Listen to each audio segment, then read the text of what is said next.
Hi friends, welcome to my channel. ഇന്ന് ഞാൻ തയ്യാറാക്കാൻ പോകുന്നത് പാലക്കിൻ്റെ ഇലയും മട്ടറും ചേർത്തിട്ടുള്ള ഒരു കറിയാണ്. അപ്പോൾ ഈ പാലക്കിൻ്റെ ഇല നിങ്ങൾക്കൊക്കെ അറിയാമായിരിക്കും, നമ്മുടെ ചീരയുടെയൊക്കെ ഇലയുണ്ടല്ലോ അതുപോലൊക്കെ തന്നെ ആയിരിക്കും. പക്ഷേ ഇത് തണുപ്പുള്ള സമയങ്ങളിൽ മാത്രമേ ഇത് കൂടുതലായിട്ട് കിട്ടത്തുള്ളൂ. പിന്നെ മട്ടറെന്ന് പറയുന്നത് നമ്മുടെ പച്ചപ്പട്ടാണി ഉണ്ടല്ലോ, അതിനെയാണ് മട്ടറെന്ന പേരിൽ ഇവിടെ അറിയപ്പെടുന്നത്.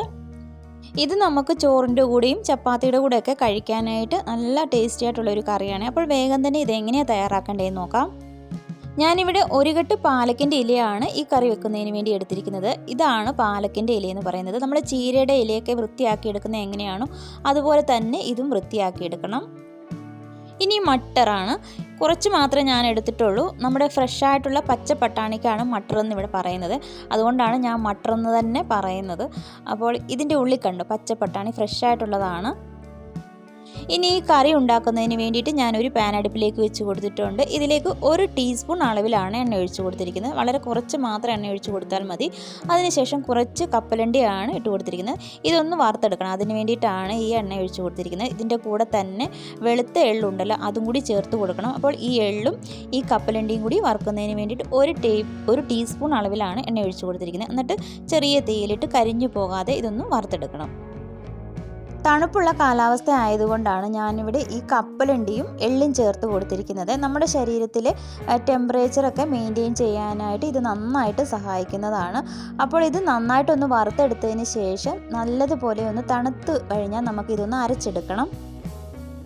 ഞാനിവിടെ പാലക്കിൻ്റെ ഇല നന്നായിട്ടൊന്ന് കഴുകി അരിഞ്ഞെടുത്തിട്ടുണ്ട്. പിന്നെ മട്ടറും എടുത്ത് വെച്ചിട്ടുണ്ട്.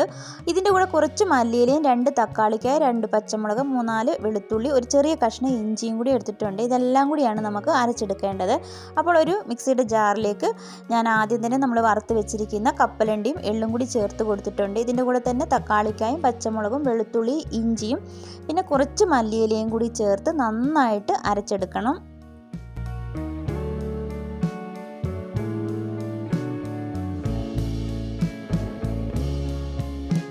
ഞാനിപ്പോൾ ഇത് നന്നായിട്ടൊന്ന് അരച്ചെടുത്തിട്ടുണ്ട്. പിന്നെ ഇത് അരയ്ക്കുന്ന സമയത്ത് വേണമെങ്കിൽ ഒരല്പം വെള്ളം ചേർത്ത് അരച്ചെടുക്കാം. ഇനി ഞാനൊരു പാൻ അടുപ്പിലേക്ക് വെച്ച് കൊടുത്തിട്ടുണ്ട്. ഇതിലേക്ക് 1.5 ടേബിൾ സ്പൂൺ അളവിലാണ് എണ്ണ ഒഴിച്ച് കൊടുത്തിരിക്കുന്നത്. അതിനുശേഷം നന്നായിട്ട് കൊത്തി അരിഞ്ഞ് സവാള ചേർത്ത് കൊടുത്തിട്ടുണ്ട്. ചെറിയ 2 സവാളയാണ് കൊത്തി അരിഞ്ഞ് ചേർത്ത് കൊടുത്തിരിക്കുന്നത്. വലിയ സവാളയാണെങ്കിൽ ഒരെണ്ണം ചേർത്ത് കൊടുത്താൽ മതിയാകും. എന്നിട്ട് ഇത് നമുക്ക് നന്നായിട്ടൊന്ന് വഴറ്റിയെടുക്കാം. സവാള ചെറുതായിട്ടൊന്ന് വാടി വരുമ്പോൾ ഞാനിതിലേക്ക് 1/4 ടീസ്പൂൺ അളവിൽ ജീരകമാണ് ചേർത്ത് കൊടുത്തിരിക്കുന്നത്. നല്ല ജീരകം ഉണ്ടല്ലോ അതാണ് ചേർത്ത് കൊടുത്തിരിക്കുന്നത്. അപ്പോൾ ഇതും ചേർത്ത് നന്നായിട്ടൊന്ന് വഴറ്റണം. പിന്നെ പെട്ടെന്ന് സവാളയൊക്കെ ഒന്ന് വഴണ്ട് കിട്ടുന്നതിന് വേണ്ടി ഒരല്പം ഉപ്പും കൂടി ചേർത്ത് കൊടുത്തിട്ടുണ്ട്.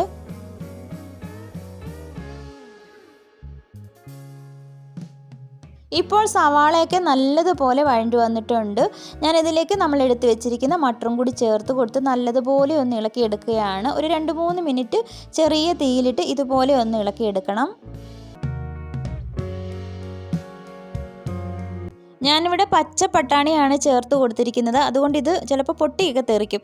അതിനാൽ തീ നന്നായിട്ട് കുറച്ച് കൊടുത്തിട്ട് വേണം ഇത് വഴറ്റിയെടുക്കാനായിട്ട്. പിന്നെ നിങ്ങളുടെ കയ്യിൽ പച്ചപ്പട്ടാണി ഇല്ലെങ്കിൽ നമ്മുടെ സൂപ്പർ മാർക്കറ്റിലൊക്കെ ഇപ്പോൾ കിട്ടുന്നതാണ് ഫ്രോസൺ ഗ്രീൻ പീസ്. അപ്പോൾ അത് വാങ്ങിച്ചിട്ട് ഇതുപോലെ തന്നെ ചെയ്തെടുത്താൽ മതി. ഇനി നമുക്ക് ഇതിലേക്ക് ആവശ്യത്തിനുള്ള പൊടികൾ ചേർത്ത് കൊടുക്കാം. 1/2 ടീസ്പൂൺ അളവിൽ മഞ്ഞൾപ്പൊടിയാണ് ചേർത്ത് കൊടുത്തിരിക്കുന്നത്. 2 ടീസ്പൂൺ അളവിൽ കാശ്മീരി മുളക് പൊടിയും 2 ടീസ്പൂൺ അളവിൽ മല്ലിപ്പൊടിയും കൂടിയാണ് ഞാൻ ഇതിലേക്ക് ചേർത്ത് കൊടുക്കുന്നത്. ഇനി നമുക്ക് ഈ പൊടികളുടെയൊക്കെ പച്ചമണമൊക്കെ നന്നായിട്ട് മാറി കിട്ടുന്നതിന് വേണ്ടിയിട്ട് ചെറിയ തീയിലിട്ട് ഇതുപോലെ നല്ലതായിട്ടൊന്ന് ഇളക്കി കൊടുക്കാം. നിങ്ങൾ ഈ വീഡിയോ കണ്ടുകൊണ്ടിരിക്കുന്ന സമയത്ത് നിങ്ങൾക്ക് ഇഷ്ടമാവുകയാണെങ്കിൽ ലൈക്ക് ചെയ്യാൻ മറക്കല്ലേ.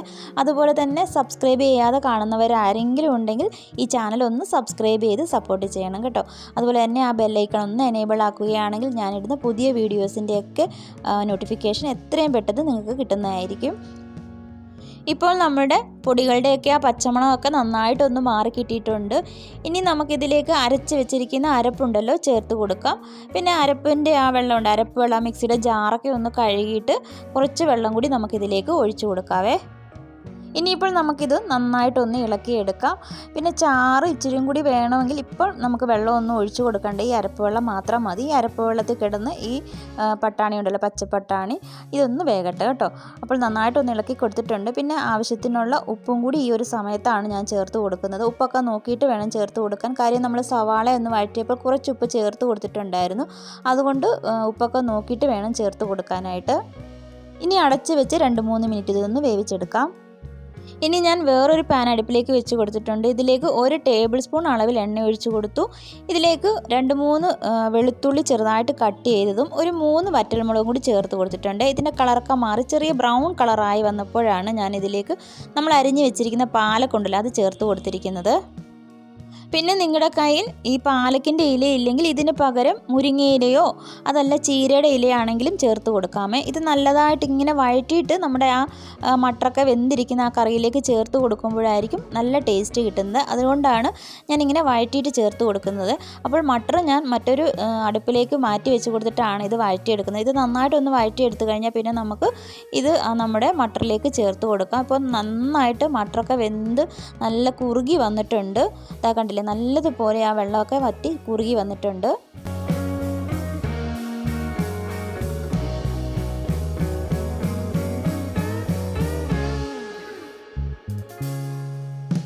ഇപ്പോൾ മട്ടറൊക്കെ നല്ലതായിട്ട് വെന്ത് വന്നിട്ടുണ്ട്. ഇതിലേക്ക് നമ്മൾ വഴറ്റി വെച്ചിരിക്കുന്ന പാലക്കിൻ്റെ ഇല ചേർത്ത് കൊടുത്തിട്ടുണ്ട്. അതിനുശേഷം നമുക്കിത് നല്ലതുപോലെ ഒന്ന് ഇളക്കിയെടുക്കണം. ഇതിപ്പോൾ നല്ലതായിട്ട് കുറുകി വന്നിട്ടുണ്ട്. ഇതുപോലെ മതിയെങ്കിൽ നമുക്ക് ഈ ഒരു സമയത്ത് സ്റ്റൗ ഓഫ് ചെയ്ത് കറി മാറ്റി വെക്കാവുന്നതാണ്. അതല്ല അല്പം കൂടി ചാറ് വേണമെങ്കിൽ നമുക്കിതിലേക്ക് കുറച്ച് വെള്ളം കൂടി ചേർത്ത് കൊടുക്കാം. അപ്പോൾ ഞാനിത് ഉണ്ടാക്കിയപ്പോൾ നന്നായിട്ട് അങ്ങ് കുറുകിപ്പോയി, ചാറ് വളരെ കുറവാണ്. അതുകൊണ്ട് ഞാനിതിലേക്ക് കുറച്ച് വെള്ളം കൂടി ചേർത്ത് കൊടുക്കാനായിട്ട് പോവാണ്.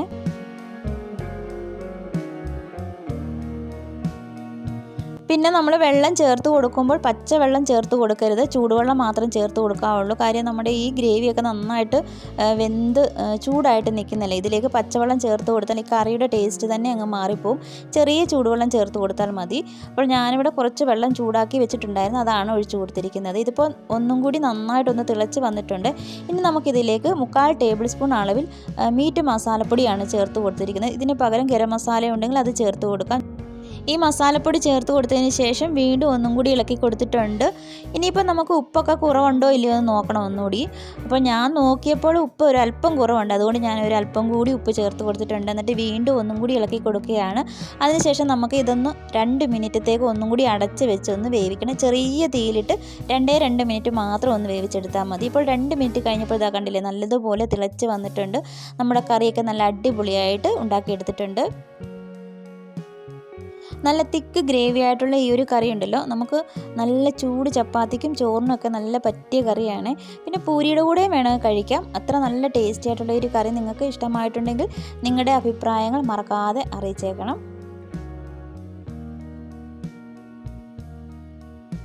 ശരിക്കും പറഞ്ഞാൽ ഇതൊരു നോർത്ത് ഇന്ത്യൻ റെസിപ്പിയാണ്. പിന്നെ നമ്മൾ മലയാളികളായതുകൊണ്ട് ഞാനിതിലേക്ക് കടുകെണ്ണയൊന്നും ചേർത്തിട്ടില്ല. ഇവരുണ്ടാക്കുമ്പോൾ കടുകെണ്ണയിലാണ് ഇത് തയ്യാറാക്കുന്നത്. പിന്നെ നമുക്ക് കടുകെണ്ണയുടെ ടേസ്റ്റൊന്നും അത്ര ഇഷ്ടമല്ലാത്തത് കൊണ്ടാണ് ഞാൻ കടുകെണ്ണയിൽ ഉണ്ടാക്കാതെ സൺഫ്ലവർ ഓയിലാണ് ഇത് തയ്യാറാക്കിയിരിക്കുന്നത്. അപ്പോൾ ഇതുപോലെയുള്ള പുതിയ റെസിപ്പികളുമായിട്ട് ഞാൻ വീണ്ടും വരുന്നതാണ്. Thank you for watching.